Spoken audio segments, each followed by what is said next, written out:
से काफ़ी अच्छे थे। Good morning. यहाँ पे पीएनबी हाउसिंग फाइनेंस के देखे तो मुनाफा यहाँ पे बढ़कर आते हुए दिखा है। इनफैक्ट कंपनी की जो मुनाफे में ग्रोथ है वो रही है, वो करीबन 19% के आसपास रही है। एनआई भी देखे तो 11% की ग्रोथ दिखेगी।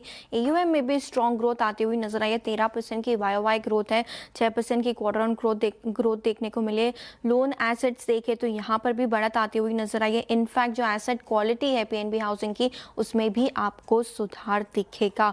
नेट इंटरेस्ट मार्जिन की बात करें तो वो भी इंप्रूव होकर आते हुए दिखे, 3.69% पर आए, जो कि पिछले क्वार्टर में 3.63% के आसपास थे। FY26 के रिटर्न ऑन एसेट की बात करें तो 2.66% के आसपास पहुंचते हुए दिखे, जो कि पिछले साल यही आंकड़ा 2.55% के आसपास था। तो स्ट्रॉन्ग क्वार्टर है पीएनबी हाउसिंग फाइनेंस के लिए। ऑपरेशनली नंबर्स जो है वो कमजोर आपको नजर आएंगे। हालांकि मुनाफा देखें तो 2% की हल्की बढ़त यहाँ पर आते हुए दिखे। रेवेन्यू में भी 16% की ग्रोथ है, लेकिन ऑपरेशनल लेवल्स पर नंबर्स काफ़ी कमजोर है। इनफैक्ट ग्रॉस मार्जिन में डेंट था, जिसकी वजह से कोई भी बदलाव एबिटा में आते हुए नहीं दिखा है। 90 करोड़ के आसपास यहाँ पर आते हुए नजर आया। और मार्जिन भी देखें तो 100 बेसिस पॉइंट का इम्पैक्ट यहाँ पर देखने को मिला है नेगेटिव साइड पर। पहले करीबन 11.7% के मार्जिन थे, जो घट के 10.1% के आसपास आते हुए दिखे। नेल्को के नंबर्स में काफी एडजस्टमेंट्स है, लेकिन फिर भी यहाँ पर देखें तो मार्जिन्स पर इंपैक्ट आते हुए नजर आया। क्वार्टर ऑन क्वार्टर बेसिस पे भी मार्जिन्स में डिटोरेशन देखने को मिला है। 9.98% के मार्जिन्स घट के 7% के रह गए, और रेवेन्यू में भी सिर्फ 1% की बढ़त आपको दिखेगी। माइक्रोफिन के साथ शुरुआत करते हैं। यहाँ पे एयूएम में देखें तो 13% की स्ट्रॉन्ग ग्रोथ आपको यहाँ पर नजर आएगी। एयूएम 13% से बढ़कर 14,000 करोड़ के पास जाते हुए दिखा है। FY26 के डिसबर्समेंट्स की भी बात करें तो 6% की वाईओवाई ग्रोथ यहाँ पर भी आती हुई नजर आई है। इनफैक्ट कलेक्शन एफिशिएंसी का आंकड़ा देखें FY26 का, तो वो भी आपको मजबूत दिखेगा, बढ़कर आते हुए दिखा है। 93% से सुधर के अब सीधा 96% हो गया है। तो पॉजिटिव खबर है मुतद माइक्रोफिन के लिए। ओबेरॉय रियल्टी यहाँ पे फोकस करके चलना है। क्वार्टर फोर का अपडेट जो आया है वो काफ़ी स्ट्रॉन्ग है। क्रॉस बुकिंग वैल्यू देखें तो 96% की स्ट्रॉन्ग ग्रोथ यहाँ पर है। 1670 करोड़ के पास जाते हुए दिखा। FY26 का अपडेट भी काफ़ी स्ट्रॉन्ग है। इनफैक्ट जो यूनिट बुक की गई है उसमें भी आपको 200% की ग्रोथ यहाँ पर आती हुई दिखेगी। माना यही जा रहा है कि जो कंपनी के बोरीवली और गोरेगांव में प्रोजेक्ट है, वहाँ पे एक अच्छा खासा अपटिक देखने को मिला है, जिसकी वजह से क्वार्टर फोर और FY26 के नंबर्स काफी स्ट्रॉन्ग है।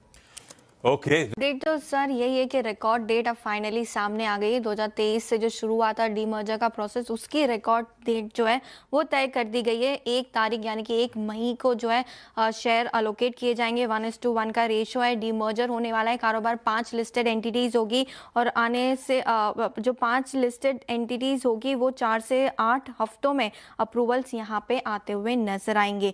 रिस्ट्रक्चरिंग का प्रोसेस हुआ है, डीमर्जर का प्रोसेस हुआ है, सिंप्लीफिकेशन के लिए इसको किया गया है, और उसके बाद रिकॉर्ड डेट अब फाइनली सामने आ गई है शेयर होल्डर्स के लिए। 1 मई तारीख नोट कर लीजिए। 1 मई तारीख। हिंदुस्तान कॉपर के लिए भी खबर आते हुए दिखी है, जहां पे FY27, 28 से लेके FY30 तक पूरा रोड मैप कंपनी ने साझा किया है। फोकस क्या है? कैपेसिटी एक्सपेंशन पे, ऑपरेशनल एफिशिएंसी पे। कंपनी का फोकस हाई ग्रोथ सेक्टर पे रहेगा। मॉडर्नाइजेशन और डिजिटल इंटीग्रेशन पर भी फोकस करते हुए दिखे। हालांकि जो टोटल केपेक्स का एस्टिमेट है वो 7,190 करोड़ के आसपास आपको दिखेगा। FY30 तक ये पूरा कंपनी इन्वेस्ट करेगी अपने कारोबार में। और माइन एक्सपेंशन प्लान यहाँ पर साझा किया है। कैपेसिटी एक्सपैंड होते हुए दिखेगी। और मुनाफे की भी प्रोजेक्शंस देखें तो 1660 करोड़ का यहाँ पर सामने आया है FY30 तक। काफी अपडेट्स है, लेकिन टीवीएस मोटर्स के साथ शुरुआत करते हैं, जहां पे कंपनी ने JDA यानी कि जॉइंट डेवलपमेंट अग्रीमेंट साइन किया Hyundai मोटर्स के साथ, जहां पे पार्टनरशिप करेगी 3 व्हीलर जो इलेक्ट्रिक 3 व्हीलर के डेवलपमेंट और कमर्शलाइजेशन को लेकर इंडिया और ग्लोबल मार्केट्स दोनों में। साथ ही साथ एक और अपडेट है टीवीएस मोटर्स का, जहां पे अफ्रीका में एक्सपेंशन की खबरें यहाँ पर कंपनी ने प्रेस रिलीज में दिए। 8 नए प्रोडक्ट्स जो है कंपनी लॉन्च करने वाली है। साथ ही साथ फोकस में JSW स्टील, जहां पे बोर्ड ने साउथ कोरिया पोस्को के साथ पार्टनरशिप जो है उसको यहाँ पे अप्रूवल दे दिए। जॉइंट वेंचर एग्रीमेंट साइन किया जाएगा, जहाँ पे 6 मिलियन टन पर एनएम ग्रीनफील्ड स्टील प्लांट जो है स्टेट ऑफ ओडिशा में लगाते हुए दिखेगी कंपनी।